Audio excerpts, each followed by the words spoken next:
todos. Boa primavera para si.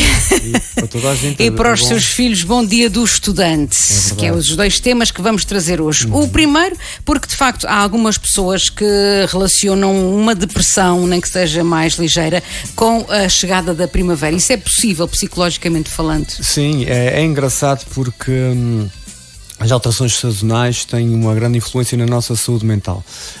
E ali, principalmente ali com a chegada do outono, primavera, acontecem muitas alterações hormonais também.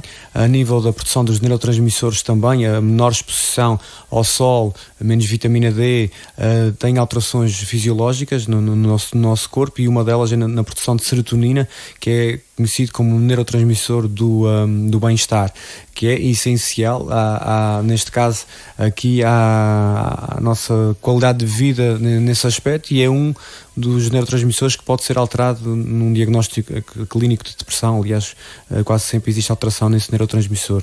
E, portanto, havendo menos exposição ao sol, claramente existe também um maior risco para desenvolver uma depressão, também muito associada aqui a alguns fatores genéticos que possam contribuir para isso.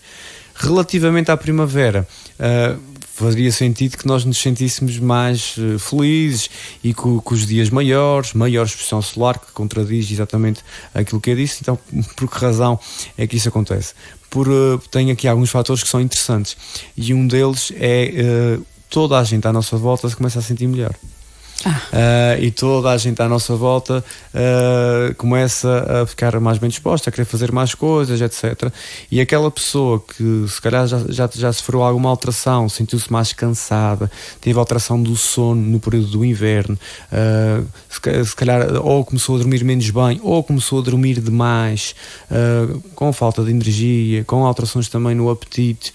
Quando chega aqui a esta parte, ainda não está com a energia que os outros parecem ter, e é inevitável fazer uma comparação, e aí começa-se a autocentrar e olhar para si e a perceber que se calhar não está tão bem quanto os outros estão, e aí cria uma maior pressão, porque tem que ficar bem, porque os dias estão melhores e tem que fazer muitas coisas.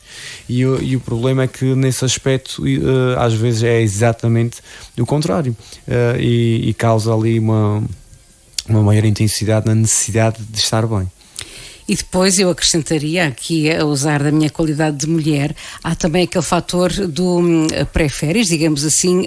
Haviam algumas gordurinhas que estavam escondidas durante o inverno, alguns pelos também que não estavam tão bem tratados, e agora com a chegada do sol, a praia está aí quase a convidar, e portanto a mulher pode, neste caso, pode sentir-se também um pouquinho angustiada, sem saber como vai mostrar melhor o corpo. Exatamente.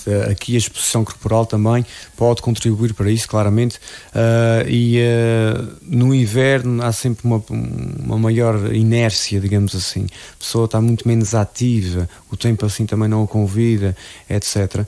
E isso faz com que a pessoa depois que queira e que goste de sair, e que goste de ir, por exemplo, a uma praia ou ir ao mar, saiba que vai ter que expor o corpo, e depois começa-se a culpabilizar. Os ginásios têm aqui uma época, a época de ouro do ginásio é agora. O pessoal vai começar a ter muitas mais inscrições, e isso vai ser diferente. Agora, lá está, os sentimentos de culpabilização surgem aqui, e quando os dias começam a ser mais convidativos a fazer algo, quem não tem vontade, nem tem energia para o fazer, vai se sentir ainda um pouco pior, porque realmente vai passar o dia de sol e ela ficou em casa, e a pessoa vai pensar assim: caramba, não aproveitei este dia outra vez, o que é que eu estou a fazer comigo?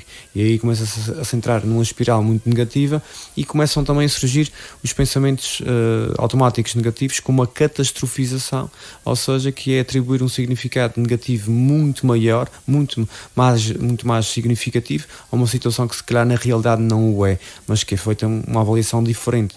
Eu digo isso várias vezes.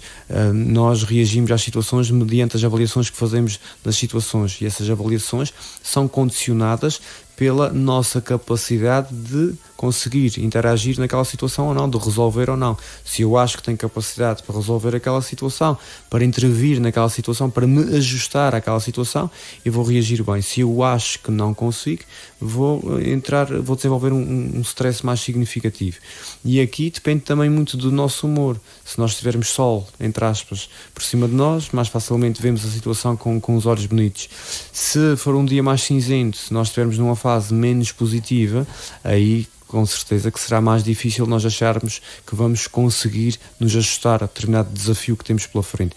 E a chegada da primavera acaba por ser um desafio para muita gente, quando para outros é uma felicidade imensa, para outros é necessidade. Eu agora tenho que fazer isto, tenho que ir com os meus filhos mais para a rua, tenho que ir passear ali, tenho que ir aos jantares e aos churrascos quando não me apetece.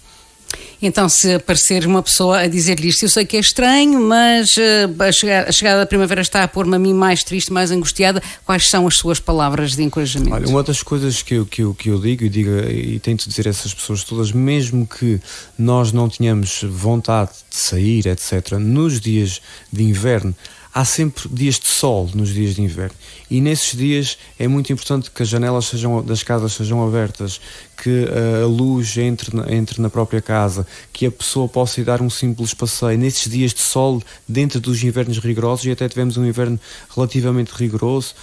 Houve dias bons, mas houve dias muito pesados, choveu bastante também, o que é bom aqui para a nossa agricultura, menos bom para a saúde mental de alguns, e houve muitas pessoas que se queixaram, e houve muita procura de consultas de psicologia, há sempre, mas este ano também motivado ali pelo peso da pandemia, houve mais procura de consultas de psicologia, e o que eu quero dizer é a exposição à luz solar é sempre muito importante. Aliás, existem tratamentos clínicos dentro da intervenção clínica da depressão, em algumas clínicas e em alguns hospitais, que, com exposição solar, neste caso artificial.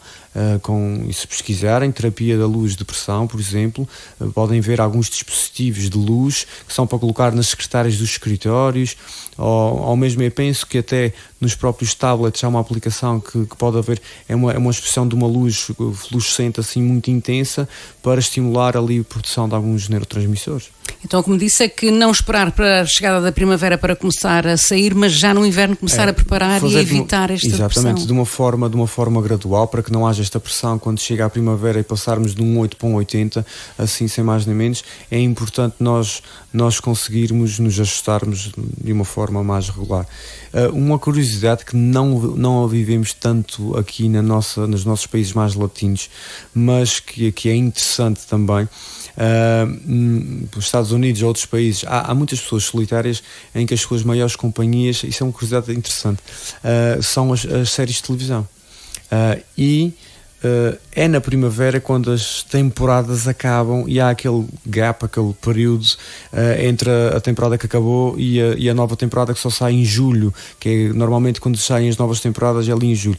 Então há muita gente que é completamente viciada e naquela companhia, naquele sentimento de pertença àquela realidade externa, neste caso, e fica muito angustiada porque não consegue esperar sem aquilo. Lá está. É um detalhe, por acaso, que já o tinha lido há muitos anos atrás, mas que em alguns países é a pura da realidade, e temos que perceber que vivemos num mundo muito diferente e muito interligado a outros dispositivos e outras tecnologias que estão presentes nas nossas vidas. Eu penso que até mesmo na nossa realidade aqui em Portugal e nas ilhas também já se começa a ver alguma dependência, digamos assim, de séries televisivas e depois ver vários episódios seguidos sem conseguir parar. O binge watching, que agora também se fala, já fiz várias vezes. Eu sei que sim, a vossa geração toda não consegue ver um episódio. Na minha geração fomos habituados, víamos um dia por semana, tínhamos que esperar uma semana. Certo. Lá, ainda há bocadinho falava com um colega meu na Casa de Saúde e falávamos sobre a simples espera numa fila de correios, em que agora sacamos logo todos do telemóvel porque não sabemos esperar. Não e o cérebro já não tem o benefício de ter aquela calma e aquela ausência de necessidade de estar sempre focado em determinados estímulos, e há estímulos de pausa. Aliás, estamos sempre com consciência e estamos sempre a pensar, mas podemos pensar num fluxo muito menos lá está, mais lento, digamos assim, e isso é bom para o cérebro, para não sobrecarregá-lo. Mas hoje em dia as crianças já não sabem esperar. Não. Antigamente ele até me dava o exemplo, mandávamos uma carta e esperávamos semanas que ela chegasse. Não é? Agora, se não recebemos uma mensagem 5 minutos depois da pessoa a quem mandámos, a pessoa o aluno já fica, o isso é o aluno, podemos falar ainda um bocadinho sobre Vamos a eles depois. O jovem já fica ansioso, e sem dúvida nenhuma que é um mundo diferente e um patamar também desafiante. Ou seja, tem de ser tudo depressa, do fast food também, o pronto a vestir, mas isso a nível de saúde mental não é o melhor parceiro, a pressa, pois não? Não, a pressa não é o melhor parceiro, e é importante que as pessoas percebam que podem dar tempo ao seu cérebro, e que o seu cérebro não tem que estar sempre ativo.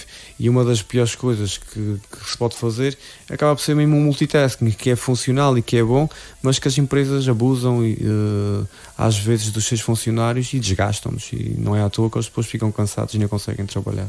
As novas gerações então têm este problema de ter que fazer muitas coisas ao mesmo tempo, sentem mesmo essa necessidade, e hoje é o Dia então Nacional do Estudante. O estudante que, segundo algumas pessoas, terá tido um ano perdido na escola, o ano de pandemia. Há pessoas mais pessimistas que dizem um estudante que não foi às aulas, que esteve em teletrabalho e nestas condições, o que é que vai ser da vida? Cheguei a ouvir este pessimismo, quer dizer, o que é que esta pandemia trouxe de malefícios, não falando da saúde física, mas mental, para os nossos estudantes? Temos que ser um bocadinho realistas, e a minha mulher é professora e falamos várias vezes sobre isso. Há meses que não vão ser recuperados, não é? E todos nós, quando fomos estudantes, lembramos das nossas férias de verão, quando vínhamos da universidade cá, e mesmo estando cá a estudar, dos convívios com os nossos amigos, das festas que haviam no Natal, quando vínhamos da universidade. Assumem uma importância enorme quando somos jovens. São importantíssimos, porque estamos com aquelas pessoas que já não vemos há muito tempo. As festas no verão, os convívios com os amigos que nos trazem felicidade, bem-estar e prazer, que são irrepetíveis. E, portanto, houve pessoas que não tiveram isso. Perderam isso, e portanto isso não é recuperável, infelizmente. E fazendo aqui, outro dia li também uma coisa muito interessante, aliás ouvi num programa de rádio também, em que um dos colegas que abordava essa situação dizia: lembro-me bem de todos os verões que tinha enquanto criança, das memórias que foram criadas, memórias essas que não foram. Nós vivemos aqui numa realidade muito peculiar. Nós estamos a 5 minutos do mar. Há muito local em Portugal continental que não. E houve muita gente que nessas férias, houve muita criança que não teve a possibilidade de criar essas memórias que tão bonitas irão ser no seu percurso de vida. E portanto é sem dúvida nenhuma aqui um parênteses interessante. Relativamente aos nossos alunos, e eu vou fazer aqui um parênteses para os da universidade que estão cá, que quando chegam cá acabam muitas das vezes por não se identificarem já um bocadinho com as vivências da nossa ilha. Alguns deles, outros vêm-se com muita saudade para viver todas as tradições que este ano não puderam ser vividas, como a do Carnaval, por exemplo. Mas há outros que neste momento acabam de estar muito isolados, porque os seus amigos de cá, que eram os do liceu, já não são os amigos com os quais eles mais se identificam, mas que também na universidade não tiveram a oportunidade de viver esses momentos com eles. E aí tem muito aluno que está em casa triste, porque não teve os momentos com os seus melhores amigos da universidade, porque cada um estava nas suas casas, porque veio para a sua ilha, e há outros que continuam lá fora, mas estão isolados, porque os seus colegas foram para as suas terras e acabam por estar isolados e não têm convívio com eles. E para esses alunos, a sugestão que eu dou sempre é uma rotina muito bem orientada, já falei várias vezes sobre isso, mas nunca é demais. Muito bem estruturada, com hora de acordar, com horas definidas para fazer tarefas, introduzir aí exercício físico, sem dúvida, e nesta fase poder apanhar sol e deverá ser um medicamento natural muito importante. Porque a ideia que nós temos agora com esta questão da pandemia é que alguns adultos não se terão portado muito bem a nível de cumprimento das regras sanitárias, mas se calhar por alguns instantes esquecemos um pouco dos nossos jovens, porque eles de facto estavam a assimilar e estavam sem reclamar muito, também eles a sofrer em casa, em tele-ensino. Sim, sim. E eu notei que houve uma grande preocupação dos jovens que vinham de férias em cumprir escrupulosamente as regras do isolamento profilático. Foi por acaso uma lição de vida, quando muitas das vezes os pais deles não conseguiam sem ir à sociedade, poder jogar um dominó e uma coisa assim. Mas parecida. Eles levavam isto mesmo a sério. Estamos aqui a falar, neste momento vivemos uma realidade muito mais confortável relativamente a isso, e ainda bem, mas houve momentos mais duros e mais complicados, e estes jovens tiveram uma preocupação imensa em proteger os seus familiares. Eu acho que foi uma lição para todos nós, acho que foi bonito também, mas se calhar está na altura de saírem um bocadinho, de apanharem algum sol, nem que seja darem umas caminhadas, de estarem mais expostos ao ar livre, menos à tecnologia nesta fase, porque não irá ajudar. Muito bem, relacionamos então assim a chegada desta nossa primavera com os nossos estudantes no Dia Nacional dos mesmos. Muito obrigada pela sua presença aqui e até outra oportunidade. Mais uma vez, muito obrigado e muito obrigado pelo espaço que nos é dado todas as semanas.